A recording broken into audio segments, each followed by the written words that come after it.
কিছু দেয় না কওমি মাদ্রাসার হুজুরকে, সরকারি সরকারি কোন সরকার। অথচ বছরের শুরু হয় রমজানের পরে 8ই শাওয়ালের থেকে আর রমজানের শেষ পর্যন্ত সুন্দরভাবে খেয়ে দে। দেখছেন হুজুরকে চেহারা আমি খালি শূন্য, কোনটা চেহারা কম আছে দেখছেন? কি সুন্দর তেল কই তেল কই,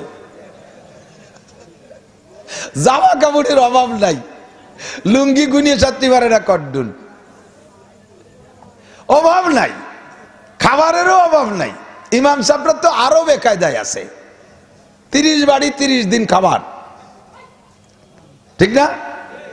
যে বাড়ি যেদিন খাবার সেই বাড়ির বিটিরা সেদিন বিটাকে কয় হুজুর মাসে মোটে একদিন খাবে, তুমি ওই পোল্ট্রি মোল্টি আইনো না, 2 কেজি গরুর গোশত নিয়ে এসো। আর হুজুর ওই পাঙ্গাস মাঙ্গাস খাতে পারে না, কটা দেশি কই নিয়ে আইসো, পারলি কটা জিয়েল মাছ নিয়ে এসো। আর ডিমের জোগাড় আমি করবানি, দুধ তো আছেই পালে, গাভীর দুধ। তাহলে সব কয় পদ মিলে কি পরিমাণ হলো কন দিয়ে কি আমরা ডেলি খাতে পারি? এরকম এই লাখ লাখ টাকা কামাইরে তো 5 ওয়াক্ত ওরকম খাতে পারি না। হুজুর আলবদিন খাইয়ে বুরকান সাপের মতো মোটা হয়, মাইতে গেছে একেবারে। আমি মোটা হইলে তো ঘাসে খাবো, দিন ভরে আল চষি রাত্রি মলন বলে, এই জন্য মোটা হতে পারতেছি না। বাকি আল্লাহর রহমতে খাবারের অভাব নাই। ভরসা কার দিক? আল্লাহ। বেতন 6,000 8,000 10,000 টাকা কি হয় বলেন? মসজিদের ইমাম সাহেব সিগারেট কে বলে? ইমাম সাহেব তো সিগারেট না, সিগারেটারি না, সেক্রেটারি সেক্রেটারি সেক্রেটারি সিগারেট খায় 15,000 টাকার মাসে, অথচ ইমামের ভাত খাতি বেতন দেয় 5,000 টাকা। আর সেক্রেটারি ছেলে হোক মেয়ে হোক দুডিয়ে, একটা অথবা 1.5টা অথবা দুডিয়ে। সেক্রেটারি খুব সচেতন মানুষ, ছেলে মেয়ে নেয় না। ওনার আব্বারে আল্লাহ দিত আর উনি নিজে নেয়। উনটা 12 ভাই বোন। ওনার আব্বার কাছে জিজ্ঞেস করা হবে যে চাচা আপনার ছেলে মেয়ে কি? আল্লাহ মাল আল্লাহ 12টা দিছে। আর সেই বাপের ছেলের কাছে জিজ্ঞেস করবে ছেলে মেয়ে কয় 2টো নিছি, আল্লাহ কিছু দেয়নি, ওরা নিজেরা নিছে দুনিয়া। সব কাজ বন্টন করে দিছে, যাকে যেটা ভালো মনে করছে তারে সেইটা দিছে। কাকে কি দিছে? কয় বুলবুল কো দিয়া না লাও পরওয়ানা কো জলনা। বুলবুল পাখিরে দেশে সে কাঁদবে, চু চু করে ডাকবে, কু কু করে ডাকবে, গলা ফাটায় ফেলতিছে। আপনাদের এলাকায় আছে বিল অঞ্চলে কুড়া পাখি আছে না? কুড়া পাখি, কুড়া পাখিতে ডাকতে ডাকতে ডাকতে ডাকতে গলায় যে রক্ত বেরোবে সেই রক্ত ডিমের উপরে দিলি ডিম ফোটে। এত পরিশ্রম করতেছে ডিম ফুটানোর জন্য, অথচ তার মধ্যে তার একটা মজা আছে। আগুন জ্বালাইলে পোকা পড়ে পড়ে পুড়ে মরে, বংশ ধরে পোকা আইছে, দেখলো যে মা মরছে, দাদা মরছে, দাদি মরছে, অথচ ছেলে মেয়ে পিছনে রয়েছে, ওরা তো ভয় পেয়ে সরিয়ে গেলি পারে, তারাও ডিপ করে সে আগুনের মধ্যে পুড়িয়ে মরে, ভয় পেয়ে সরিয়ে যায় না। ওই পোড়ার মধ্যে আর পড়ার মধ্যে মরার মধ্যে তাকে স্বাদ আছে। আল্লাহ তাআলা তাকে এই দায়িত্ব দিয়েছে। গম হামকো দিয়া সবসে जो মুশকিল নজর আয়া। কোন প্রাণীর চিন্তা দেয় নেই, টেনশন দেয় নেই, একমাত্র টেনশন আর দুশ্চিন্তা শুধু মানুষকে দিয়েছে। কতক্ষণ? গরুর 4-5টা বাচ্চা হয়েছে, কোন গাই কি দুশ্চিন্তায় মরতেছে যে আল্লাহ এই যে আমলিক ঠকি গেল, ইউনুস মিয়া আসলো, আমাকে ঘাস খেড়ের কি উপায় হবে না, এই ছেলে মেয়েরা কি খাওয়াবানি। শীতকাল আসলে 8-8টা কুত্তর 4-5টা 7-8টা বাচ্চা হয়, ওরা কি কোনোদিন কোন চেয়ারম্যানের কাছে ভিজিএফ কার্ড আনতে যায়? এই শীতের সময় বাচ্চাগুলো ভোটে ওকে একটা জাঙ্গিও কি কেউ কিনে দেয়? এ বলে কি মাকে চিন্তি আছে যে আমার বাচ্চারা কি রিভাইজ পেনে খেতা কাপড়ের কোনো ব্যবস্থা আছে? এই চিন্তা খালি মানুষের কথা কর না কে। ওদের তাওয়াক্কুল আছে, ভরসা আছে আল্লাহর দিক। ওদের ভরসা কোন দিক? আল্লাহ ছেলে মেয়ে দেশে বাঁচাবে, আল্লাহ মা খাওয়াবে, আল্লাহ মারবে, আল্লাহ পোশাকের দরকার, গরমের দরকার, ঠান্ডার দরকার। কোন কুত্তর বাড়ি এসি নাই, আছে নাকি? কোন কুত্ত তার বাচ্চা গচ্চাকে এসি ভ্যান ছাড়া বাসায় রাখতেছে? ওদের ভরসা আল্লাহর দিকে। আর ওমাই ইয়াতাওয়াক্কাল আলাল্লাহ ফাহুয়া হাসবুহু। আল্লাহর উপরে যার ভরসা আল্লাহ তার জন্য যথেষ্ট। কন্যা ঠিক কি ঠিক না? আর যার ভরসা আল্লাহর দিক থেকে আসবাবের দিকে চলে গেছে, বোঝেন? খেয়াল করেন, ক্লাসের মতো বুঝতে হবে কিন্তু। সুর আমার নাতির আছে, আল্লাহ তাআলা বাস্তাতান ফিল ইলম ওয়াল জিসম ওয়াস সাউত সব দিকে পরিপূর্ণ একটা মানুষ বানাই দিয়েছে আপনাদের আদমপুর গ্রামে। সেই শুরু আদম আলাইহিস সালামের মতো আবার সেই আদমপুর একটা ভালো মানুষ আল্লাহ পাঠাই দিয়েছে। রেস্তায় আমার নাতি, কিন্তু আমার নানার চাইতে মোটা।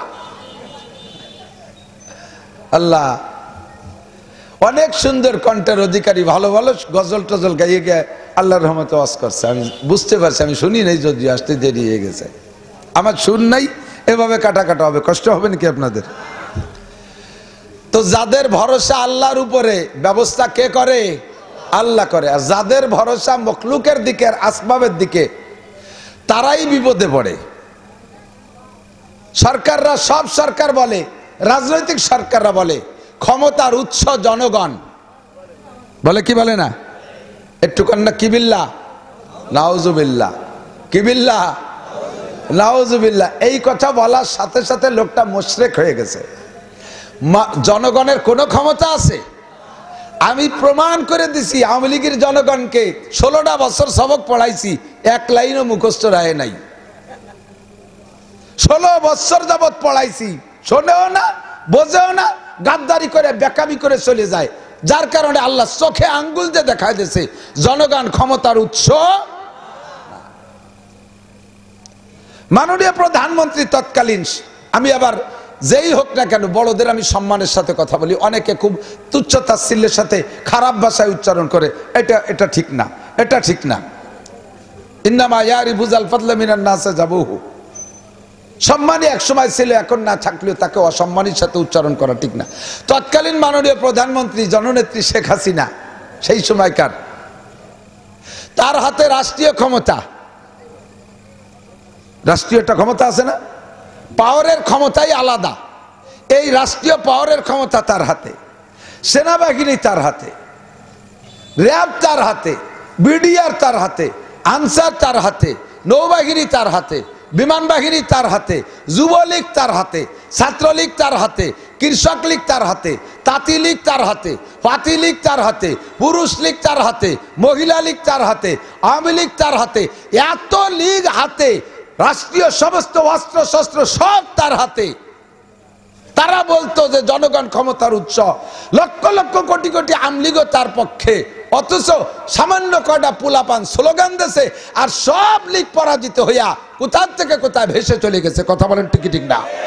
তাহলে ক্ষমতা কার হাতে? মানুষের হাতে ক্ষমতা থাকলে শেখ হাসিনার যাওয়া লাগতো না দেশের থেকে। যথেষ্ট আমলিগ আছে দেশে, এখনো পর্যন্ত আলাদা আলাদা করে ভাগ করলে এখনো আমলিগের সংখ্যা বেশি, কিন্তু টিকতে পারলাম না ওই শেরকি গুনার কারণে। যে তোমাদের ভরসা ছিল মানুষই জনগণই ক্ষমতার উৎস, যদি বলতে না মানুষ আমার কিচ্ছু না, ক্ষমতার মালিক আমার আল্লাহ, জোরে বলেন কে? বাঁচাইলে আল্লাহ, মারলে আল্লাহ, দেয় আল্লাহ, খাওয়ায় আল্লাহ, পড়ায় আল্লাহ, আসনে বসায় আল্লাহ। কুলিল্লাহুম্মা মালিকাল মুলক, জগতের মালিক কে? আবার বলেন না কে? তুতিল মুলকা মান তাশা, যাকে খুশি তার হাতে ক্ষমতা দেয়। ওয়া তানজিউল মুলকা মিম্মান তাশা, সব কিছু থাকা সত্ত্বে যার হাতে থেকে ইচ্ছা তার হাতে থেকে সেকেন্ডের মধ্যে কেড়ে নিয়ে যায়। ওয়া তুইজ্জু মান তাশা, যাকে খুশি আল্লাহ তাআলা আইনে সিয়ারে সম্মানের সাথে বসায়। ওয়া তুযিল্লু মান তাশা, যাকে খুশি বেইজ্জতি করে অপমান করে তাড়িয়ে দেয়। ওয়া মান ইয়াতাওয়াক্কাল আলাল্লাহ, হে বন্ধু, এখন যারা তাদের পতনের পরে বেশি লাফালাফি দাপাদাপি করতেছো, সীমা লঙ্ঘন করলে তোমরাও কিন্তু ছাড় পাবা না, পার পাবা না। ভরসা করো আল্লাহর পর, প্রতিষ্ঠাতার নিয়ত রাখো বাংলার জমিন, 16 কোটি মুসলমানের জমিনে যাতে আল্লাহর দিন প্রতিষ্ঠিত হতে পারে। বাংলাদেশের পতাকায় যেন কালেমা লা ইলাহা ইল্লাল্লাহ মুহাম্মাদুর রাসূলুল্লাহ আমরা দেখতে পাই। বলেন ঠিক কি ঠিক না? একমত কারা কারা?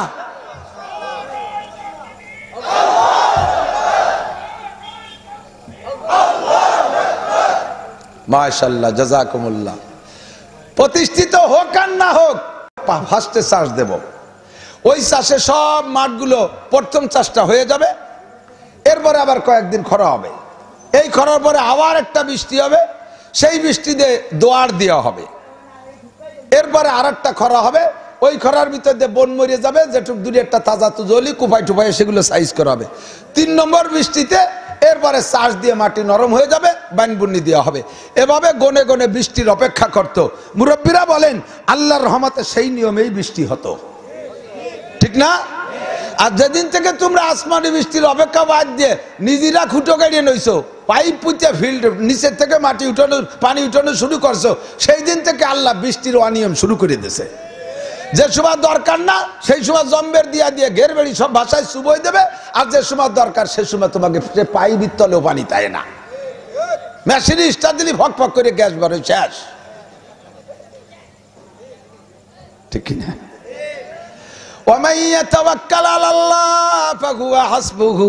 যে আল্লাহর উপরে ভরসা করে আল্লাহ তার জন্য যথেষ্ট হইয়া যায়।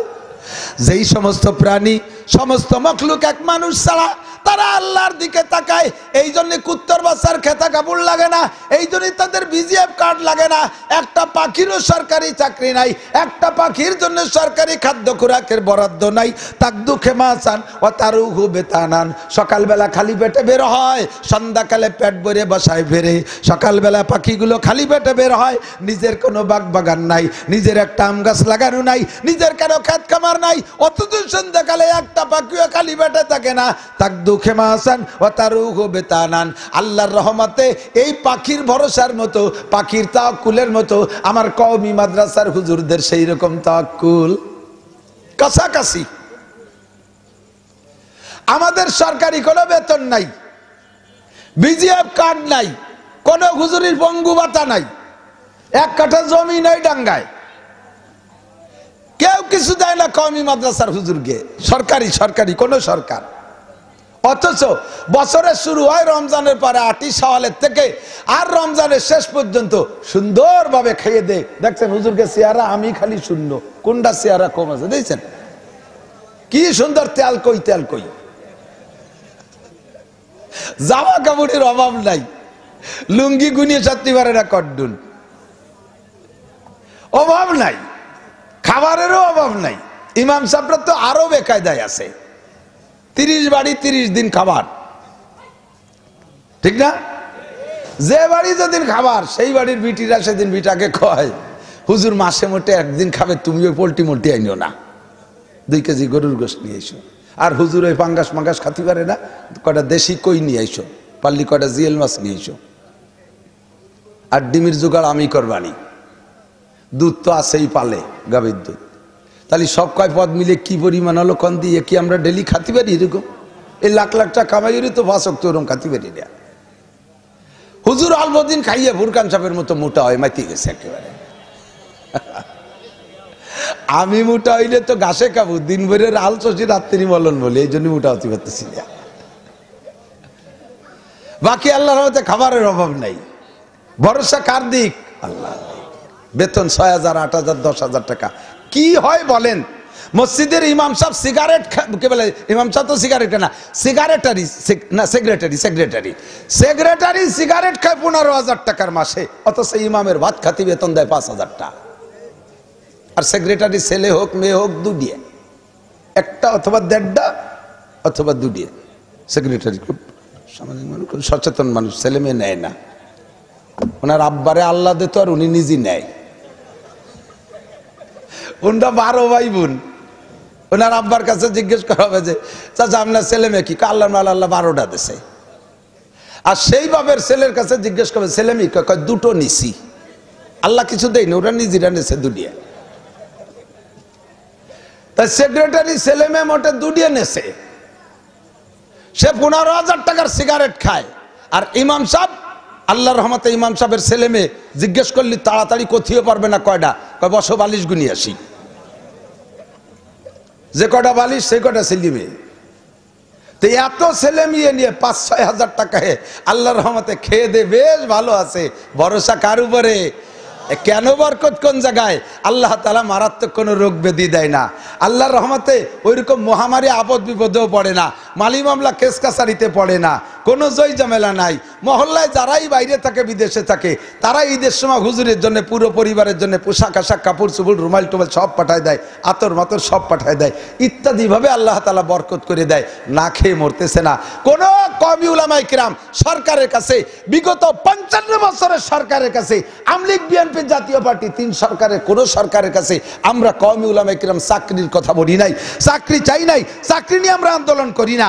আমরা কোন পেপার পত্রিকায় লিখি নাই যে বাংলাদেশে এত লক্ষ মৌলবী বেকার রয়েছে। পেপার খুললেই পাওয়া যায় 50 লক্ষ শিক্ষিত যুবক বেকার, 50 লক্ষ শিক্ষিত যুবক বেকার, 35 লক্ষ শিক্ষিত যুবতী মেয়ে বেকার। এত লেখাপড়া সে বেকার সাজলে তার বেকার বিদ্যা পড়ো কে? যা পড়লে পড়ার পরে শেষে 30 লাখ টাকা ঘুষ না দিলি চাকরি হয় না, সে ছাতা পড়ো কে? পড়িয়ে কি বানাতে পারছো? কিছু তো বানাতেও পারো নাই। সায়েন্স পড়ো, সায়েন্স পড়ে কি বানাইছো? কি বানাইছো? বেশি বেশি 3 কেন গাড়ি বানাইছো, নসিমন, করিমন, আলম সাধু। এ বানাতে কোনো সায়েন্সও লাগে না। ও বানাইছে কুষ্টের এক আলম সাধু, ওই লোকের নাম আলম সাধু। ওর এক মায়ের নাম নসিমন, তার নামে একখান, আর এক মায়ের নাম করিমন, তার নামে একখান, নিজের নাম আলম সাধু, সেই তার নামে একখান বানাইছে। সে কোনো কলেজে ভরে নাই। তুরা বিশ্ববিদ্যালয় পেকে কি গুড়ার গাছ কাটছিস? একটা ট্যাবলেট বানাতে পারিস না, একটা সুইর ভাষা ফুটো উঠতে পারিস না। দুনিয়া ফুটো নিয়ে ফেলতেছ, সুইর ভাষা ফুটো উঠতে পারো না। কি বানাইছো? আসো, যা পড়লে এহকাল পরকাল সর্বকালে সুখে থাকা যায় একমাত্র তা হলো আল্লাহর কোরআন। কথা কয় না? তার নাম কি? শাসন ব্যবস্থা হবে কি? শাসন ব্যবস্থার সংবিধান করতে সুখে থাকবে, জাতীয় পার্টি সুখে থাকবে, হিন্দুরা সুখে থাকবে, বুদ্ধরা দেশে সুখে থাকবে, খ্রিস্টানরা দেশে সুখে থাকবে, সকল দলের মানুষের দেশে সুখে থাকবে। খালি কাদিয়ানীদের হসাই তুলে জুতোর বাড়ি হবে। কথা কয় না কে? সব দল থাকবে, খালি কাদিয়ানীরা থাকতে পারবে না। একমত আপনারা? হিজবুত তাওহীদ থাকতে পারবে না, হিজবুত তাহরীর থাকতে পারবে না, আহলে কোরআন থাকতে পারবে না। আহলে কোরআন নামে এক দল বেরোইছে, বন্ড। হ্যাঁ, ওরা কয় নামাজ 3 ওয়াক্ত। কি দিয়ে বেরোবেন? কন্দি মুরব্বীরা খালি জুতো না, তলে কিছু থাকবে। জুতোর তলিতে কি মাখাবেন? গু গু, পায়খানা না, সাড়ে শয়তান। খালি জুতো দিয়ে বেরোলি পারা জুতোর বেইজ্জতি। আল্লাহ তাআলা আমাদের দেশকে সকল নোংরামি থেকে পরিচ্ছন্ন করে দিক, বলেন আমিন। সূরা কাফিরুন পড়েছি আমি, সাথে আনুষঙ্গিক পড়েছি। আনুষঙ্গিক যা পড়েছি তা হলো সূরা কাফিরুনের শানে নুজুল। হাদিসের সম্পর্কে এই হাদিসটা হুজুর কেন বললেন, এই কেনরে আরবি পরিভাষায় বলে শানে উরুদ। হুজুর এই হাদিসটা কেন বললেন, এই কেনর আলোচনা না বলে শানে উরুদ। আর আয়াতের কেনর জবাব হলো শানে নুজুল, অবতরণের কারণ। বুঝেন? অবতরণের, শুনবেন, কষ্ট হচ্ছে, এদিক তাকান। সূরা কাফিরুনের শানে। এ যুবক, তোমরা উসই বইছো কে? বেনে নামিয়ে বসো, ভালো দেখা যায়। উপরে বসলি দাম বাড়ে না, পাগল, নামিয়ে বসো। কচড়ি বাসে উপর দেয়ার, মুক্তা থাকে পানির তলে, ঠিক না?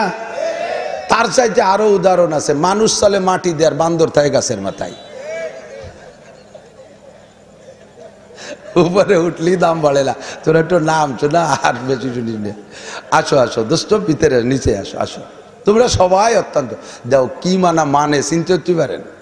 ওয়াজ কাকে করবো? যারা কথা বললি না মানে, তাকে ওয়াজ করে লাভ কি? নামবো না, দায়িত্ব দরকার, আপনি নেমে যান।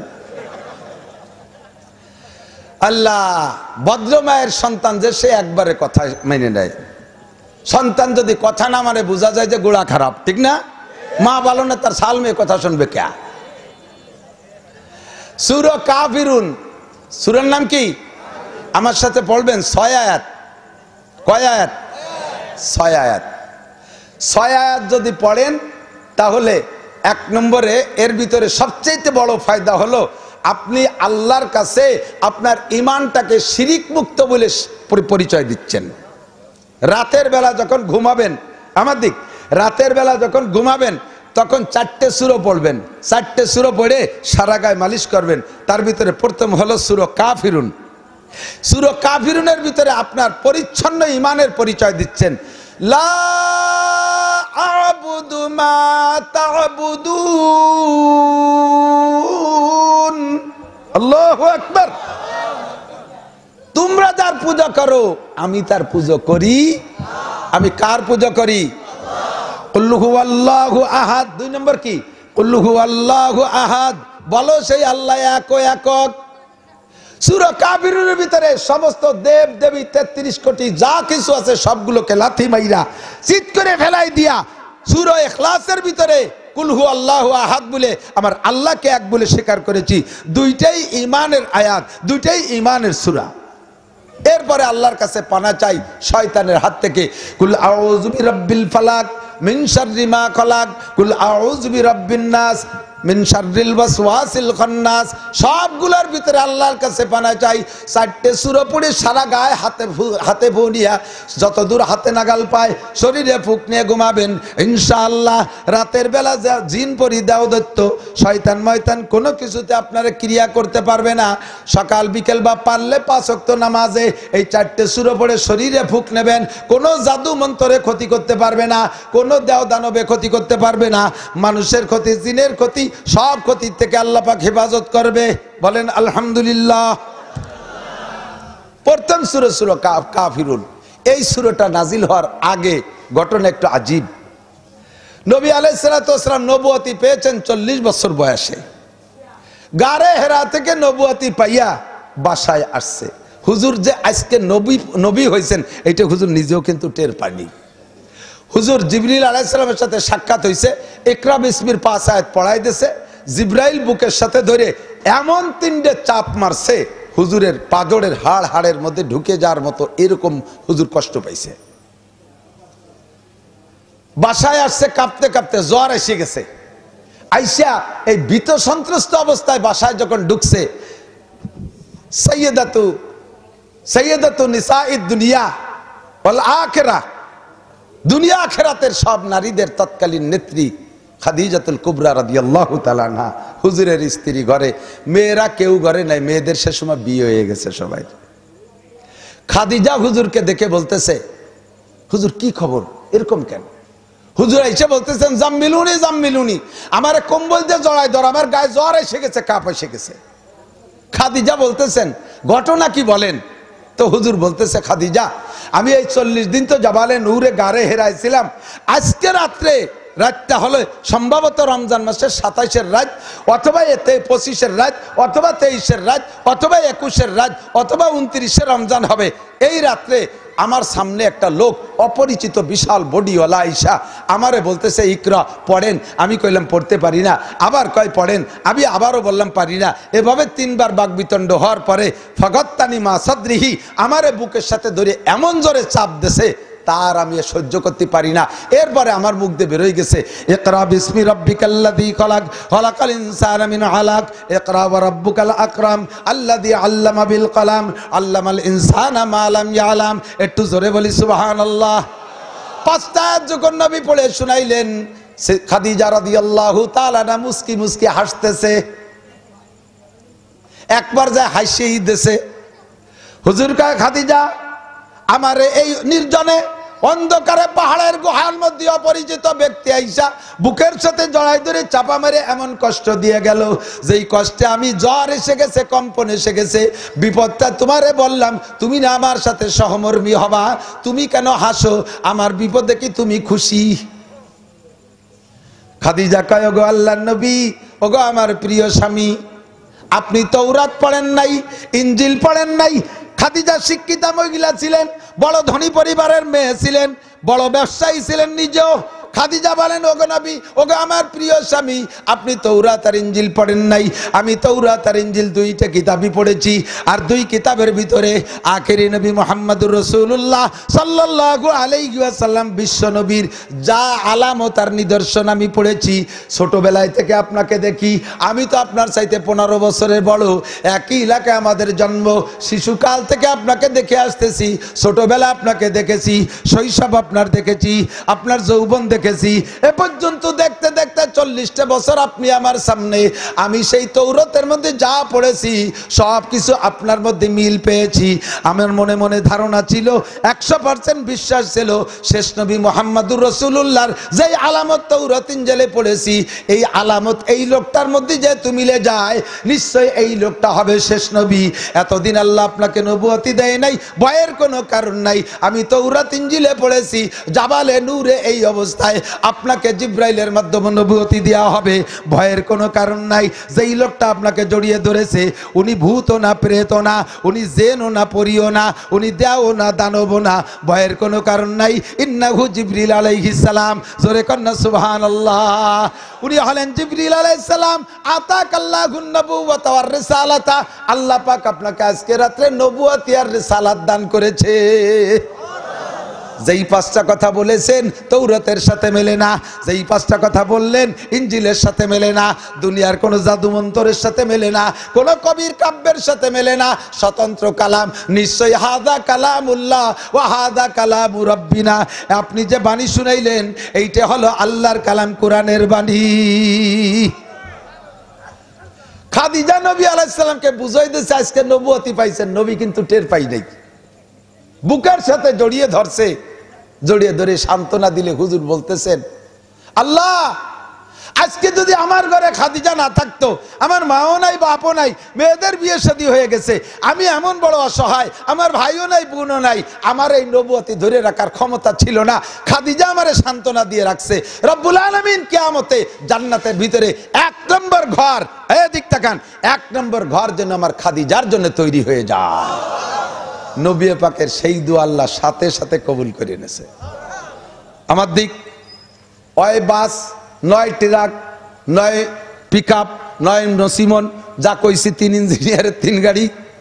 জীবন ভরে দেখেন, অবশ্যই বাস পিছনে দরকার নাই, টুঙ্গিপাড়া এক্সপ্রেস, যার জায়গায় সে চলে যাক। আমার দিক এদিকে দিকে দিক যাবেন নাকি গাড়িতে, তা চাই লাভ কি? এদিক নবী আলাইহিস সালাম মেরাজের রাতে, আমার মা বোনরা, পর্দার আলে মা বোনরা, খাদিজা রাদিয়াল্লাহু তাআলা আনহার মাকাম শুনেন। হুজুর দোয়া করছে জান্নাতের মধ্যে প্রথম ঘর কার? কথা কয় না? খাদিজার। হুজুর মেরাজের রাতে জান্নাতে যাইয়া জান্নাত দেখতে জন্য, পরিদর্শনের জন্য ঢুকছেন। ঢুকেই দেখে একখান বাঁশ দিয়ে বানানো ঘর, বাঁশের ঘর, বাইতুল মিনাল কাসাব। এই বাঁশের ঘর দেখিয়া হুজুর জিব্রাইলকে বলে, শাহজা ইয়া জিব্রাইল, জিব্রাইল এটা কি? হুজুর বলে, এই তো জান্নাতের একটা বালাখানা। জিব্রাইলকে হুজুর বলতেছে, তুমি জীবন ভরে আমারে গল্প দিলে বেস্তের মধ্যে বিল্ডিং হবে, একটা ইট সোনার, একটা ইট রূপোর, এদি বাঁশ দিয়ে বানানো সোনের ঘর, এ কি বেস্তের ঘর? কয় যে হুজুর যাইয়ে দেখেন। যাইয়া কাছে যে দেখে যে যদিও বাঁশের ঘর, সোনের ঘর, তবে তার ঠেলা আছে, সোনার উপর ইটের বিল্ডিং ফেল। লিমান হাজা, এটা কার?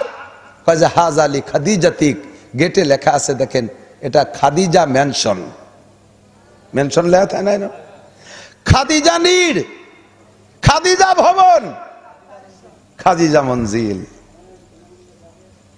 হুজুর বলেন, জিব্রাইল তো আমার খাদিজা তোমার স্ত্রী, একটু ভিতরে যে ঘুরে দেখে যাবো নাকি, কি দেখি আছে? বলে, হ্যাঁ তা যেতে পারেন। তবে খাদিজার ঘর প্রথম কেন? আমার তো মনে চাহিদা ছিল যে আমার আবু বকরের ঘর 1 নম্বর হবে।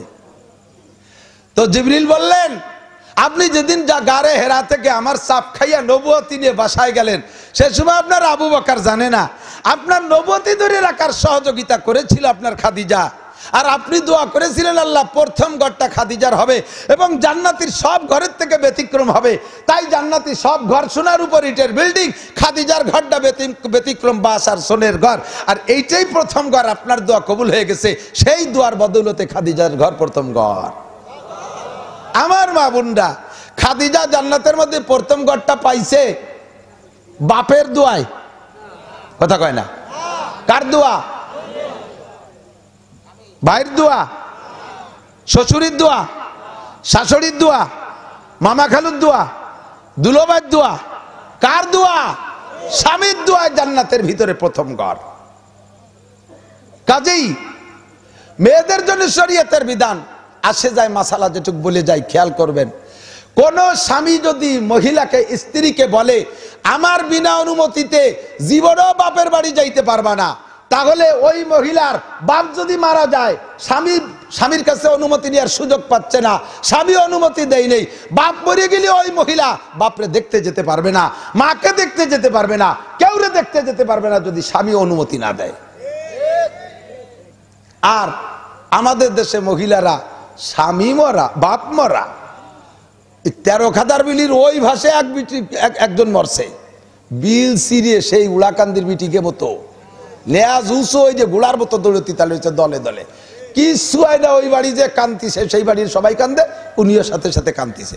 তুই কান্দো কা? কয় সবাই কান্দিছে, সেই তালে তালে কান্দিছে, তাল ঠিক রাখে। একজন মানুষ মহল্লায় মরলে পাড়া ভরে গ্রাম ভরে বিটিরা এসে দেখে, আছে না নাই? এ প্রথা আছে না? কারে দেখতে যাচ্ছেন? যেই পুরুষটারে জীবদ্দশায় দেখা হারাম, ওই পুরুষটারে মরার পরে দেখাও হারাম। যেই মহিলার জীবদ্দশায় দেখা হারাম, মরার পরে ওই মহিলাটাকে দেখা হারাম।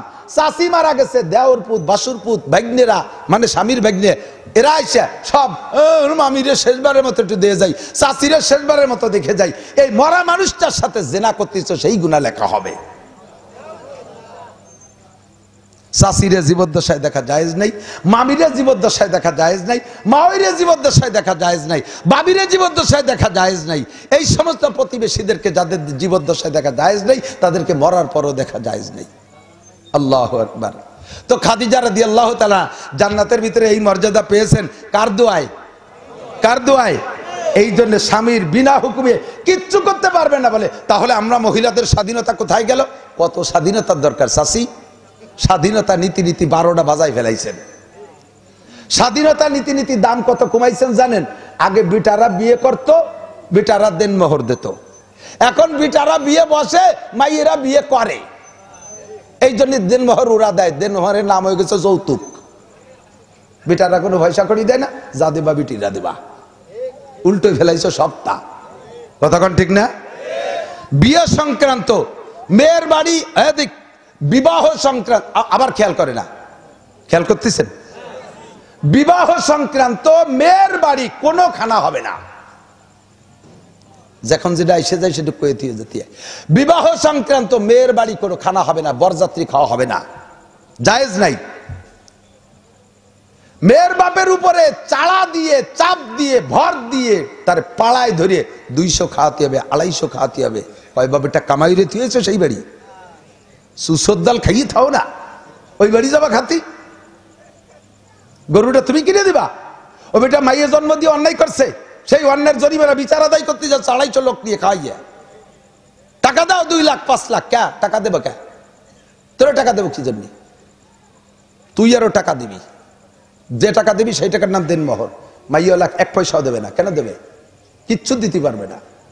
এগুলো কন্ট্যাক্ট করে নেওয়া হারাম।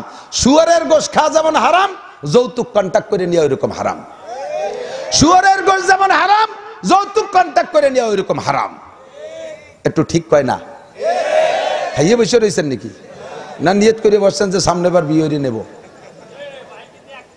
ভিক্ষুক খয়রাইতিয়া শ্বশুর রে কয় আর এখন ভ্যান কিনে এসেছি, মাই দিও আইসো বাদাই নিয়ে আজ একখান ব্যান কিনতে পারলি না, তোর বিয়ে তুই কেছে কোন চোর? হ্যাঁ, শ্বশুর বাড়ির ব্যান খয়রাইতে মোটর সাইকেলে চড়বি, এত নুসকা? তুই বাইসাইকেল না, তুই 8 বিলার আরে আইটে যাবি শ্বশুর বাড়ি, আমারে ফ্রিজ কিনে দিতে হবে। কি নুস! শ্বশুর বাড়ির এই যৌতুকের ফ্রিজি মাছ গোস তুই না খাইয়া তুই খাবি পচা কুয়ে মাছ। শ্বশুর বাড়ির যৌতুকের খাটে না ঘুমাইয়া তুই গরুর সাথে গুয়লি শুবি। কথা কয় না? একমত? যারা যৌতুক খাবি দেওয়ার জন্য রেডি হয়ে যায়। আমি তো কয়ে থাই মাঝে মাঝে, 1-এ 10 যাবে, 1-এ 10 যাবে। যৌতুক খাইয়ে বিয়ে হয়েছিস, টপাটপ মাইয়ে, টপাটপ মাইয়ে, টাকা গুছা, ফাঁসার সামলা থাকবে না। আইসে কা হুজুর কি যে বিপদে পড়ছি, একটা তাবিজ দেন, ছেলে আর তাবিজ। কয় মাইয়ে? কয় 10টা। তিলকা আশারাতুল কামেলা, 10টা পুড়িয়ে গেছে। আল্লাহ ভাই গেছে। আর কেমন? আরে হুজুর কইয়েন না, ভাতের আড়ি ধরে বসে ভাত খায়, মাইয়ে কোনটা আড়ি কোনটা চিনতে পারি না। ধরা খাইছ দুদু, ছাগলের বাচ্চা কালা কালা ঘর ভরি গেছে, বেঁচে খাইবা, যৌতুক খাবি সুরা। এই শ্বশুর বাড়ি চিয়াই দিয়ে যাই, যাচ্ছি অযোধ্যারে যাচ্ছি, যেটুকু সেগুলো কয়ে দিয়ে যাই। সাবধান, ছেলে বিয়ে দেওয়ার সময় কখনো কন্ট্যাক্ট করে 100, 200, 500 খাওয়াইতে হবে, এইটা করবেন না। হারাম পদ্ধতিতে বিয়ে হচ্ছে। হ্যাঁ, মেয়ের বাপ যদি স্বেচ্ছায় বলে বিয়ে 50 জন লোক আইসেন, আমার মেয়েটা কার কাছে দিচ্ছি, উল্লেখযোগ্য আদামি বাদামি উরুটি মুরুটি আসুসা আপাও দোয়া ইয়া বছর নিয়ে আগানিয়ে বাগানিয়ে ওগুলো আইসেই আমার এই যে সেন্টার নিয়ে দিয়ে আমার দোয়া ভিজে ফেলবে না, নষ্ট করে ফেলবে না, ও আইনেন না। কয়েকজন ভালো মানুষ নিয়ে এসেন, আমি কিছু ভালো মানুষের উপস্থিতিতে মেয়েটা সফর্দ করবো। জন 50 নিয়ে এসেন, 50 কলি 50, 51 হবে না। 51 নম্বর যেটা যাবে, ওর সম্পর্কে বিশ্বনবী 1500 বছর আগে বলে দিছে, মান আকালা তোয়ামান বিগয়রি দাওয়াতিন দাখালা সারেকান খরাজা মুগিরান। যেই লোকটা কোনো বাড়ি দাওয়াত খাইতে, মানে বিনা দাওয়াতে খাইলো, ওই লোকটা চোর হয়ে ঢুকলো, ডাকাতি করে বেরিলো। আরে বেদাওয়াতে কয়টা জন্মের গিলা গেলে, দাওয়াতেরা একটু কম খায়, রয় ছয় খায়, আর যেটাই ফাও যায় ও গলা সমান গেলে, ও গোশ চাবায়ও না, হাঁসের মতো খালি চামুক গিলার মতো গিলতি খায়। পান ফিটের চেয়ে 20 বার হইয়ে চুরিয়ে দিয়ে নিয়ে আসে। দাখালা সারেকান খরাজা মুগিরান। 51 নম্বরের জন্য যে যাবে, ওই লোকটার খানা হারাম। 50 জন 85, ঠিক আছে। আর যদি বলে আমি একজনকে খাওয়াতে পারবো না, কোনো প্রেসার হবে না, কারণ বিয়ে সংক্রান্ত সম্পূর্ণ খরচ হলো ছেলের বাড়ি হবে। বিয়ে করে আইনে বাড়ি আইনে আউলি মলাও বিশাত নব্য কম্পটটা একটা ছাগল জবই দিয়ে লিও, পাড়া প্রতিবেশী নিয়ে একটু আনন্দ করে খাও। ছেলের মেয়ের বাড়ি খানা না, ছেলের বাড়ি হবে খানা। গরু ছাগল জবই দিয়ে তোমরা খাওয়াবা, তার মধ্যে আবার আলকাতা করিও না, খাওয়াই আবার মোহরি দিয়ে বসাই দেয়। দেখছেন না, কিরানি একটা বসাই দিয়ে কালেকশন শুরু করে দিতেছে। কি জ্বালা, কি অর্ব কই ছাড়তে পারি না।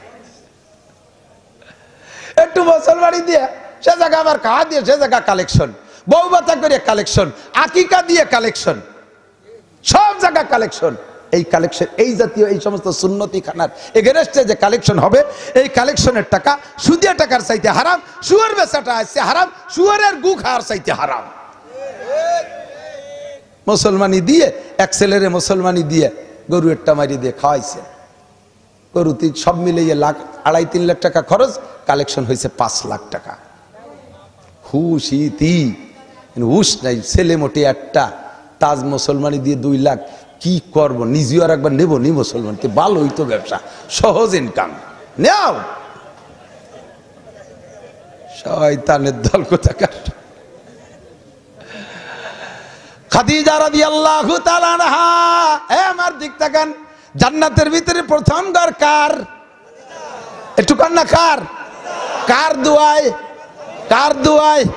আমার মা বোনরা, তোমার স্বামীরা মূর্খ হোক, অশিক্ষিত হোক, নামাজি হোক, বেনামাজি হোক, তুমি যদি স্বামীকে স্বামী হিসেবে শ্রদ্ধা করে স্বামীর থেকে এমন দোয়া নিতে পারো, তুমিও খাদিজার সাথে জান্নাতের প্রথম কাতারে চলে যেতে পারবা।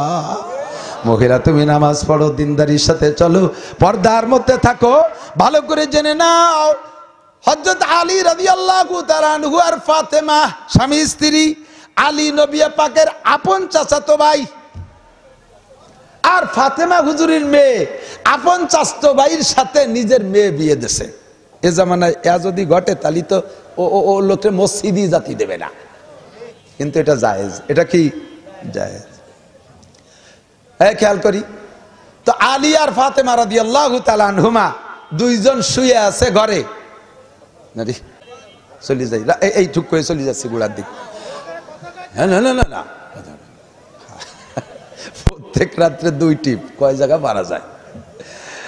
আল্লাহ, এদিক ফাতেমা রাদিয়াল্লাহু তাআলা আনহা আর আলী শুয়ে আছে রাত্রে, গভীর রাত্রে, তাহাজ্জুদের আবার বেশ আগে। হযরত আলী পানি চাইছে, ইয়া ফাতেমা তু জিনি বিল মা, ফাতেমা একটু পানি পান করাও। ঘুমের মধ্যে কইছে না সজাগ হয়ে কইছে, ফাতেমার কানে যার সাথে সাথে ফাতেমা লাফ দিয়ে উঠে যাইয়া গ্লাসে করে পানি নিয়ে এসে দেখে আলী ঘুম। পরিশ্রমী মানুষ, সেনাবাহিনীর লোক, আবার দিনের বেলা ক্ষেত খামারে কাজ করে। তো আইসা যখন দেখছে আলী ঘুম, তখন চিন্তা করলেন যে যদি ঘুম থেকে সজাগ করি তাহলে আমার স্বামীর কাঁচা ঘুম কষ্ট হবে, কি করা যায়? আবার যদি পানি রেখে আমি না খাওয়াইয়া ঘুমাই যাই, ফিরে পানি চাইলে যদি আমার চেতনা না হয়, সজাগ না হতে পারি, স্বামীকে দিতে পারবো না, স্বামীর কষ্ট হবে। তাহলে কি করা যায়? আচ্ছা আমার স্বামী ঘুমাক, আমি পানি হাতে দাঁড়িয়ে থাকি। কন্যা সুবহানাল্লাহ। একটানা ফজর পর্যন্ত দাঁড়াই রইছে, বসেও নাই। বসলি ঘুম আসে? পানি হাতে দাঁড়িয়ে আছে। ফজরে যখন বিলাল রাদিয়াল্লাহু তাআলা মসজিদে নববীতে আজান দিয়েছে, বিলালের আজানের আওয়াজে আলীর ঘুম ভাঙছে। ঘুম থেকে সজাগ হয়ে দেখে ফাতেমা বাম পাশে নেই। চোখ তুলে দেখে মাথার কাছে দাঁড়ানো তো হাতে এক গ্লাস পানি, লাফ দিয়ে উঠে গেছে। ফামা বালুকে ইয়া ফাতেমা, ফাতেমা কারণ কি, কি খবর, হাতে পানি কেন? কেন আপনি ভুলে গেছেন? আপনি তো গভীর রাত্রে পানি চেয়েছিলেন, আমি তখনই উঠে গিয়ে পানি নিয়ে আসছি। তারপরে এসে দেখে আপনি ঘুমিয়ে গেছেন, কাঁচা ঘুম ভাঙলে আপনার কষ্ট হবে, এই জন্য আপনাকে ডাকি নাই, আর পানি রেখে ঘুমাই নাই যে ফিরে চাইলে দিতে পারবো না, এই জন্য আমি সারা রাত আপনার খেদমতে, পানির খেদমতের অপেক্ষায় পানি হাতে দাঁড়িয়ে আছি। হযরত আলী ভয়তে কাঁপতে কাঁপতে উঠে ফাতেমারে জড়াই ধরে বলতেছে, লা তাকুলি হাদা ইনদা আবিক, এ কথা তুমি জীবনেও তোমার আব্বার কাছে বলবা না, বলো ফাতেমা, বলো। তো ফাতেমা বলতেছে, এ কথা আব্বারে বললে অসুবিধা কি? আপনি তো আমার কাছে এই খেদমত পাবেন, আপনি তো আমার কাছে এই খেদমত পাবেন, তা বললে অসুবিধা কি? কয় না না না, বিশ্ব নবী আমার পর কষ্ট পাবে, আমাকে বলবে আলী আমার কলিজার টুকরা ফাতেমাকে তোমার স্ত্রী বানায় দিছি, তাই বলে আমার মেয়েটাকে তুমি ঘুমাইতে দিবা না, সারা রাত এমন করে তুমি খেদমত নিবা, পুরুষ হইছ বিদায় কি তোমার এতই পাওয়ার? এভাবে হুজুরের নজরে আমি কাটা হয়ে যাব। ফাতেমা তুমি ওয়াদা করো তুমি আব্বার কাছে বলবা না। ফাতেমা বললেন, ওয়াল্লাহি লা আকুলু হাদা, নিশ্চিন্তে থাকেন জীবনেও কোনোদিন বলবো না।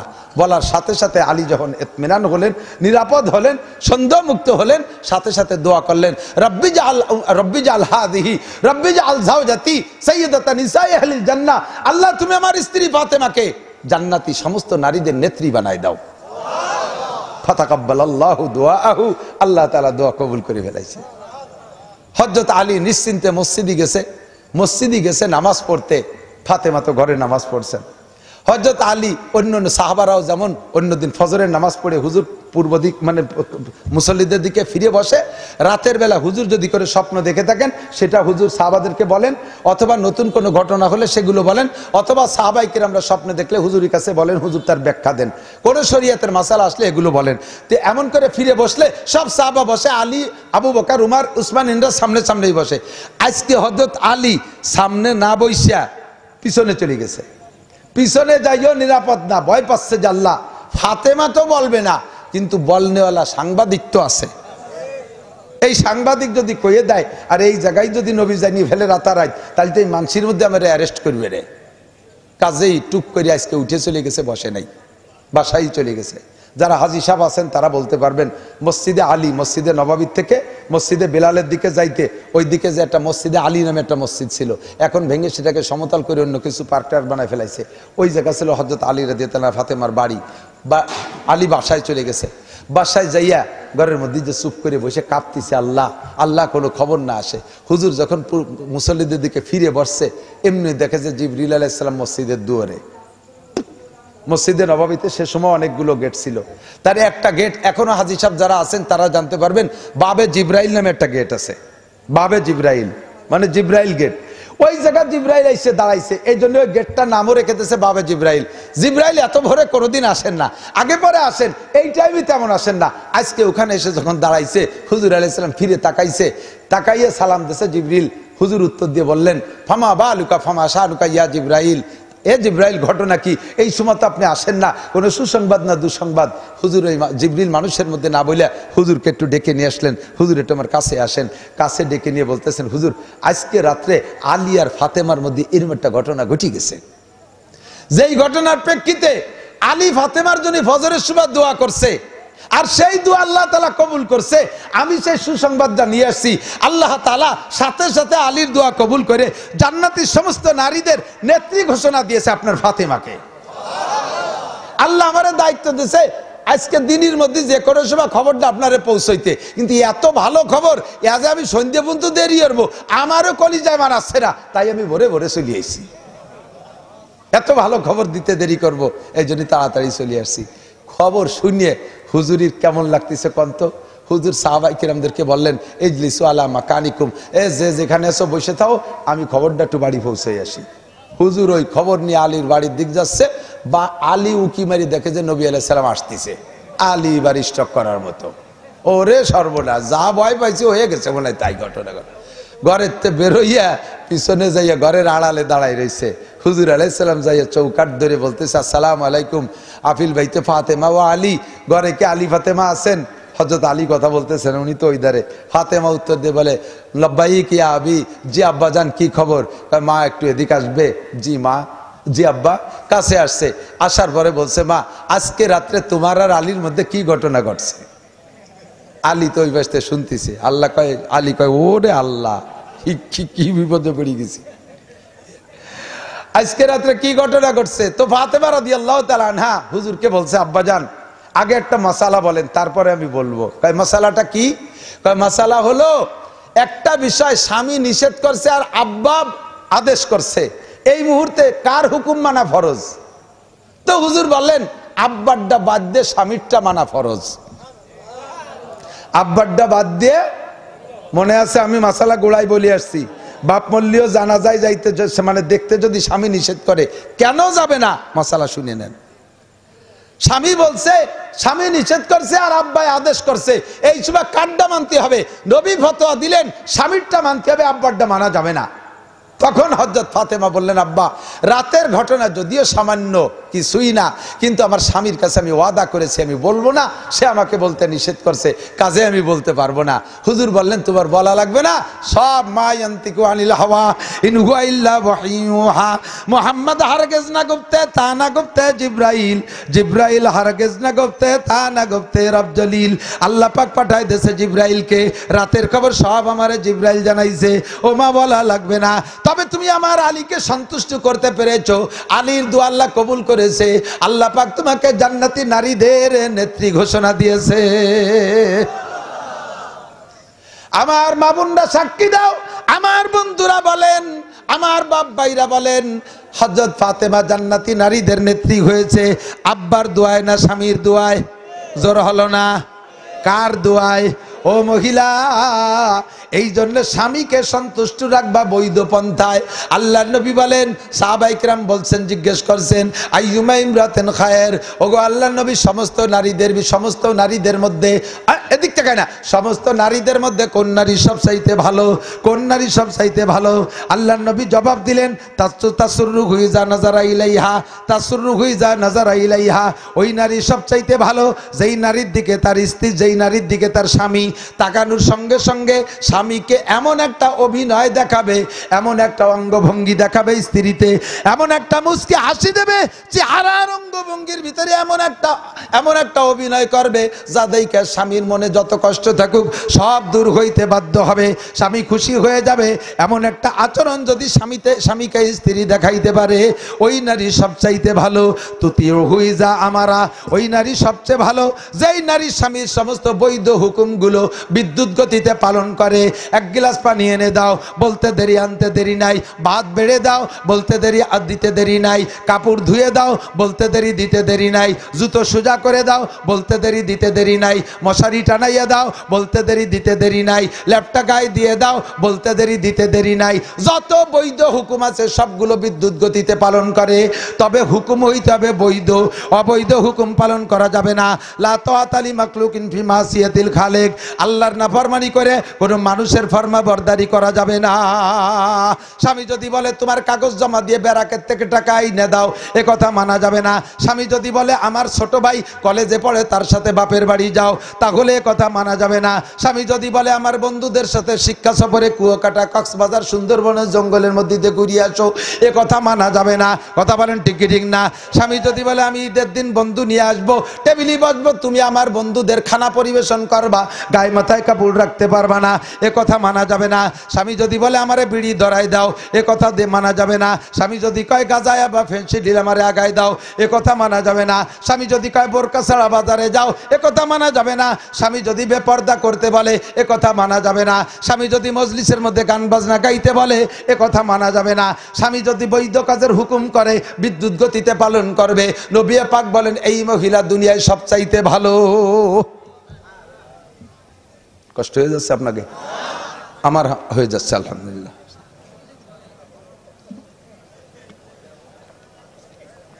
দূর মেলা দূর চলে গেছে ওয়াজ করতে করতে আদিক। তখন চলে সর্বপ্রথম মুসলমান কে? নবী নবুয়তি পার পরে সর্বপ্রথম মুসলমান খাদিজা। বলেন কে? খাদিজা, ঠিক না? এরপরে নবী আলাইহিস সালাতু ওয়াস সালাম আবু বকরকে বলছে। কাকে? আবু বকর, বাল্য বন্ধু, 3 বছরের ছোট বড় তো, হুজুর 3 বছরের বড়, আবু বকর 3 বছরের ছোট। আবু বকরকে বলছে, আবু বকর আমি মনে হয় নবুয়তি পাইছি। তো আবু বকর বলতেছে, হুজুর আপনি নবুয়তি পাইছেন, তা কি হবেন? কলেমা পড়তে হবে, লা ইলাহা ইল্লাল্লাহ মুহাম্মাদুর রাসূলুল্লাহ, এই কলেমা পড়ে আমার দলে আসতে হবে। তাহলে কয়জনই আমরা দলে? কয় তুমি, আমি আর খাদিজা, 3 জনই। তো হযরত আবু বকর বললেন, আপনি যে নবী এইটা বুঝবো কি করে? তখন হুজুর বললেন, আবু বকর তুমি কি অনেক আগে একটা স্বপ্ন দেখেছিলে? একটা স্বপ্ন দেখেছিলে, মনে পড়ে? আমার মর্মে কোনো স্বপ্ন দেখেছিলে? বা আরো একটু সহজ করে দেই, সিরিয়ায় ব্যবসায় গেছিলে, সেই ব্যবসায় থাকা অবস্থায় কোনো স্বপ্ন দেখেছিলে? তখন আবু বকর কয়, হুজুর আমার তো একটা দোস্ত, আমার তো একটা স্বপ্নের কথা মনে পড়ে। ব্যবসায় যখন গেছি, রাত্রে একটু ঘুমাইছি, স্বপ্নে দেখি মক্কার আকাশে একটা চাঁদ উঠছে। এই চাঁদটা খণ্ড বিখণ্ড গুঁড়ো গুঁড়ো হইয়া মক্কার ঘরে ঘরে ঢুকে গেছে। এরপরে ওই চাঁদটা কিছুক্ষণ পরে ঘরের থেকে জুরো জুরো খুচরা খুচরা গুছাইয়া আস্ত হইয়া আবার আকাশে উঠে গেছে। কিছুক্ষণ পরে ওই চাঁদটা আস্ত হয়েছে আমার ঘরের মধ্যে ঢুকছে। একটু কমেন না সুবহানাল্লাহ। শেষে কয় যে সজাগ হয়ে গেছে, আর ভোর পর্যন্ত ঘুম আসলো না। আমি খবর পাইলাম যে ওই শামে সিরিয়ায় একজন পাদ্রী খ্রিস্টান আছে, ভদ্রলোক, বড় আলেম, উনি স্বপ্নের ব্যাখ্যা বলতে পারে। আমি যাইয়া এই স্বপ্নটা তাকে বললে ওই লোকটা আমার বলার আগে আমি তার সামনে যাইয়া বসার সাথে সাথে সেই পাদ্রী আমারে দেখে বলতেছে, আনতা আবু বকর, তুমি কি আবু বকর? জি তামির মক্কা, মক্কা থেকে আসছো ব্যবসার জন্য, তুমি আজকে রাত্রে এই স্বপ্নে দেখছো? আমি আশ্চর্য, জানলো কি এরিয়া? সব তার কিতাবে ওই পাদ্রী পড়ছে। কয় কি স্বপ্ন দেখছো বলো? বিস্তারিত বললো। কয় যে আমিও ভাবছি এই স্বপ্নটা আর কেউ দেখবে না, দেখলে তুমি ছাড়া আর কেউ দেখবে না, তোমার নামে সিদ্দিক উপাধি সারা দুনিয়ায় ছড়িয়ে পড়েছে, তুমি সেই সিদ্দিক আকবর আবু বকর, এই স্বপ্ন তুমি দেখবা। বলেন মুরব্বী তর্জমা কি? কয় যে আখেরি নবী বিশ্ব নবী মুহাম্মদুর রাসূলুল্লাহ মক্কায় চাঁদ হিসেবে উদিত হবে, আর ওইটা মক্কার ঘরে ঘরে চলে যাবে। এরপরে ঘরে ঘরের থেকে এই খবর যাওয়ার পরে আবার আকাশে উঠে যাবে। সর্বপ্রথম আস্ত চাঁদটা তোমার ঘরে ঢুকবে, তুমি প্রথম মুসলমান হবা। এই লোকটা এই খবর হলো, সেই পাদ্রী আমাকে ব্যাখ্যা দিছে। হুজুর বলেন, আবু বকর তাহলে আমি সেই নবী মুহাম্মদ, এ কথা তুমি তো, আমি নবী হওয়ার আগে তো তুমি জানো, তাহলে কি করবা? কয় পড়িয়ে ফেলাইছে লা ইলাহা ইল্লাল্লাহ মুহাম্মাদুর রাসূলুল্লাহ। 3 জন, ভালো করে বোঝেন। এখন নবী পাক যখন নবী হয়েই গেছেন, আর বেশি লম্বা চড়া করার জন্য খাটো খাটো করে ফেলতেছি। হুজুর এবার বললেন, আল্লাহ পাক আয়াত নাজিল করেন, বাল্লিগ মা উনজিলা ইলাইকা মির রাব্বিক, হে রাসূল আপনি রবের পক্ষ থেকে যাহা পেয়েছেন উম্মতের কাছে পৌঁছাই দেন। হুজুর বললেন, আল্লাহ এই তবলিগের কাজ শুরু করব কোন জায়গা থেকে? 12/7 বাউনডাঙ্গার হুজুরির বাড়িতে। বাংলাদেশে শুরু হয়েছে কিন্তু এই জায়গা থেকে। আপনাদের থানা না? বলেন আলহামদুলিল্লাহ, বলেন আলহামদুলিল্লাহ। দক্ষিণ এশিয়ায় যত মানুষ কিয়ামত পর্যন্ত তবলিগ করবে, সমস্ত তবলিগের নেকি প্রথম পাবে 12/7 হুজুর, বাউনডাঙ্গার হুজুর। ও আদমপুর আটলে 13 খাদার মানুষ, কদরে নেয়ামত বাদে জাওয়াল, নেয়ামতের কদর চলে যাওয়ার পরে থাকতে বোঝেন নাই, আর এখনো বুঝতেছেন না কি নিয়ামত আপনারা হারাইছেন। বহুত বড় নিয়ামত আপনাদের বাউনডাঙ্গার হুজুর হযরত মাওলানা আব্দুল আজিজ সাহেব রহমতে। কোত্থেকে শুরু করব? হুজুর বলে, আনজির আশিরাতাকাল আকরাবিন, আগে বাড়ির মধ্যে দাওয়াত দেন, নিজের লোক হাতে না থাকলে বাইরে যে শক্তি পাওয়া যায় না। কতক্ষণ ঠিক কি ঠিক না? তাই এই পর্বে হুজুর 25 জনের দাওয়াত দিয়ে খাজা আবু তালেবের বাড়ি নিয়ে দুপুরে খানা খাওয়াইছে। খানা খাওয়াইয়া এই 25 জনের ভিতরে, তার ভিতরে আবু জাহেল, আবুল আহাব, উতবা, সাইবা, ওলিদ ইবনে মুগিরা, ওমর, আবু সুফিয়ান, এইরকম বাগা বাগা সব বাছাই করা 25 জন কুরাইশ মুরাইশ দিয়ে নেতা যারা। তার ভিতরে আবু জাহেল হলো সৌদি আরবের গভর্নর, ওটাও আছে, দামলাটা আছে, ওর মধ্যে আছে। এই 25 জনকে সামনে করে নিয়ে হুজুর বলতেছেন, আমি একটা সার্টিফিকেটে সই করাতে আসছি, মুরব্বীরা একটু সই দেবেন আমাকে। কি সার্টিফিকেট? চারিত্রিক সার্টিফিকেট। আনা কাইফা মিনকুম, আমি আপনাদের কেমন সন্তান, একটা সই দেবেন। তো মুরব্বীরা সবাই বলতেছে, আমরা এত মানুষ কর চাইতে আমাকে সকলের পক্ষ থেকে আবুল হেকাম গভর্নর সাহেব মিস্টার আবু জাহেল আমর ইবনে হিশাম, আপনি আমাদের পক্ষ থেকে বলে দেন মোহাম্মদ কেমন সন্তান। তো আবু জাহেল দাঁড়ায় বলতেছে, ভাতিজা তোমার প্রশংসা করার ভাষা আমার জানায় নাই, সংক্ষেপে এতটুকু বলি যে আদম সন্তানের মধ্যে তোমার মতো পূর্ণাঙ্গ সন্তান আর জন্ম নেয় নাই। আর একটি অ্যাডভান্স বলে দিতে পারি, কিয়ামত পর্যন্ত এরকম মানুষ আর জন্ম নেবে না। আমার নবীর এত সুন্দর একটা প্রশংসা কাফেরের মুখে একটু খুশি হয়ে সুবহানাল্লাহ বলবেন না? আবু জাহেল কাফের, জানে না যে নবী এখনো নবী হয়েছে, টের পাই নেই। তো হুজুর এরপরে আবু জাহেল বলতেছে, ভাতিজা তুমি যদি বলো এখন তো দুপুরে খানা খাইলাম, এখন রাত দুপুর, তাহলে রাত দুপুর, আমরা সবাই বেলা দেখতেছি, আমাকে চোখ খারাপ তাই বেলা দেখতেছি। রাত দুপুরে যদি বলো বেলা 12টা, তাহলে বেলা 12টা, সারা দুনিয়ার মানুষ অন্ধকার দেখে, তাকে চোখ নষ্ট হয়ে গেছে। তুমি যদি বলো এই পাহাড়ের ওই পাশে বেহেশতে, এই পাহাড়ের ওই পাশে দোজখ, তাহলে তাই আছে, আমরা দেখিনি, আমাদের কপাল খারাপ। কে আইসা বিশ্বাসের বিশ্বাস চিন্তা করতে পারে? হুজুর সুযোগ পেয়ে বললেন, চাচা তাহলে আমি কি একটা কথা বলবো? তুমি একটা কথা না, তুমি দিন রাত 24 ঘন্টা কথা কবা, আমরা কাম কাজ ফেলাইতে খালি শুনবো। হুজুর সুযোগ পাইয়া চিন্তা করলেন যে এখন তো পরিবেশ অনুকূলে, এখনই কথা বলার সময়। হুজুর বললেন, তাহলে আমার প্রস্তাব হলো, ইন্নাল্লাযীনা তাদউনা মিন দুনিল্লাহ লা ইয়াখলুকু যুবাবা ওয়ালা বিজতামাউ লাহ।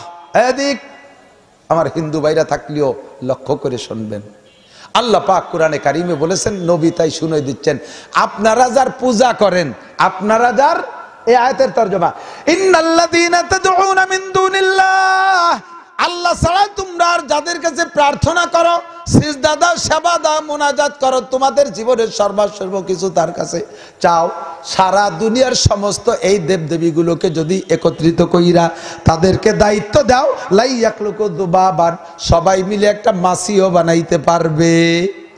জোরে বলেন পারবে? আরে শুধু মাছি বানাইতে পারবে না তা না, ওয়া ইয়াসলুবুহুমুজ যুবাবু শাইআন লা ইয়াস্তানকিযুহু মিনহু, সবাই মিলে মাছি তো বানাইতে পারবেই না, বরঞ্চ মাছিতে যদি তাদের নাক মুখ চোখ কান খুলেও নিয়ে যায়, তবুও মাছির হাত থেকে এগুলো কাড়িয়ে রাখতে পারবে? কত ভোগ আর কত খাদ্য খোরাক সামনে দেয়, আনসিজনে তাল পর্যন্ত জোগাড় করে সামনে দেয়, কত দুধ দই কলা কত কিছু দেয়, মাছিতে খাইয়ে যায়, একটা মাছিরে কোনো দিন খেদাইতে শক্তি পায় না। কাজে তোমরা যার কাছে চাও, যাওফাত তালিব ওয়াল মাতলুব, তোমরা চানেওয়ালারাও দুর্বল, যার কাছে চাও সেও দুর্বল। শক্তিশালী কে? কুলু লা ইলাহা ইল্লাল্লাহ, লা ইলাহা ইল্লাল্লাহ, লা ইলাহা ইল্লাল্লাহু মুহাম্মাদুর রাসূলুল্লাহ। কলেমার প্রস্তাব দিয়ে দিলেন নবী। সর্বপ্রথম এই প্রস্তাবকে প্রত্যাখ্যান করে নবীকে গালি দিয়ে মুখের উপরে এক খাবলা থুক মাইরে দিয়েছে যেই বদমাইশ, ওই বদমাইশটা হলো নবী পাকের আপন চাচা আবুল আহাব। এই আবুল আহাব আজকে রাত পর্যন্ত 40 বছর প্রত্যেক সোমবারে স্বর্ণের পেয়ালায় নবীর নামে জন্মদিবস পালন করে বাতি জ্বালাইতো।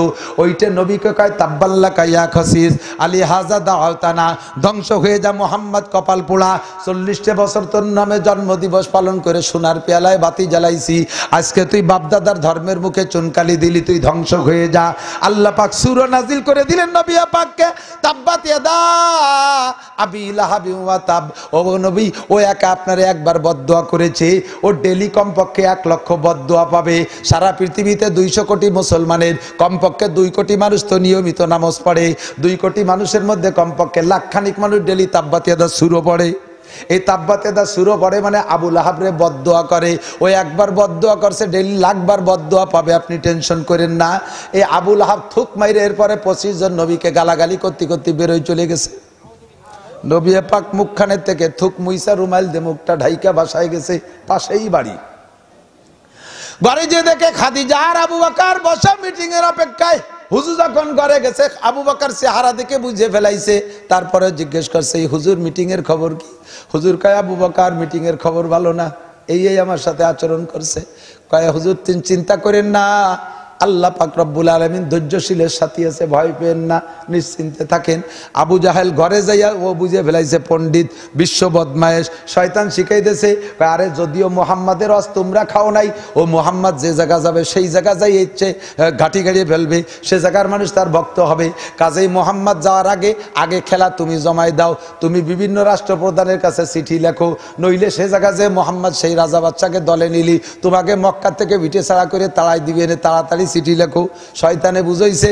আবু জাহেল চিঠি একখান লেখছে, চিঠির মধ্যে 12 লাইন লেখছে, তার ভিতরে 10 লাইন লেখছে আল্লাহ রসুলের প্রশংসা। বদনাম লিখতে যে ভুলি ভুলি প্রশংসা লেখছে 10 লাইন, পরে শেষের দিক যে 2 লাইন লেখছে উল্টো পাল্টা। এই চিঠি যে যে দেশে দেশে সর্বপ্রথম পাঠাইছে রোমে, যেটা বর্তমান ইটালি, তৎকালীন প্রেসিডেন্ট হেরাক্লিয়াস চিঠি পড়িয়ে ও খালি গাল ভরিয়ে হাসছে। আল্লাহ, আবু জাহেল বিশ্ব পণ্ডিত, এ তো ওই যে আবুল হেকাম ছিল সে সময় নাম, তখন আবু জাহেল হয় নাই, তুই আবু জাহেলের মতো কাজ করছে। বদনামি যদি লিখবি তাই 10 লাইন বদনাম লিখবি, 2 লাইন প্রশংসা লিখবি, এ কি লেখছে? লাইনের বিবেচনায় তো সিদ্ধান্ত নেওয়া যাচ্ছে না, লাইনের বিবেচনায় তো মোহাম্মদ ভালোই, 10 লাইন সংখ্যাগরিষ্ঠ না, তাহলে আপাতত এইভাবে সিদ্ধান্ত নেওয়া যাবে না, কোনো লোক পাঠাইতে হবে। 40 জনের এক টিম পাঠাইছে, তোমরা যাবা 1 মাস, থাকবা 1 মাস, আসবা 1 মাস, মোহাম্মদরে ভালো করে বুঝিয়ে শুনিয়ে এসে রিপোর্ট দিবা, তারপরে সিদ্ধান্ত নেব। এই 40 জনের 3 মাস টাইম দিয়েছে, 40 জন যাইয়া আর ফিরে আসে নাই। 5 মাস হয়ে গেছে, ইটালিতে আগুন লেগে গেছে, সেই হেরাক্লিয়াসের মসনাদে আগুন ধরাই দেওয়ার কায়দা। আমাদের দেশের সন্তানরে মোহাম্মদের মতো বিশ্ব সন্ত্রাসের কাছে পাঠাইছো, তার চাচা আবু জাহেল চিঠি লিখছে, সেই চিঠিরে মূল্যায়ন না করি কেনই সন্ত্রাসের কাছে পাঠাইছো? ওই 40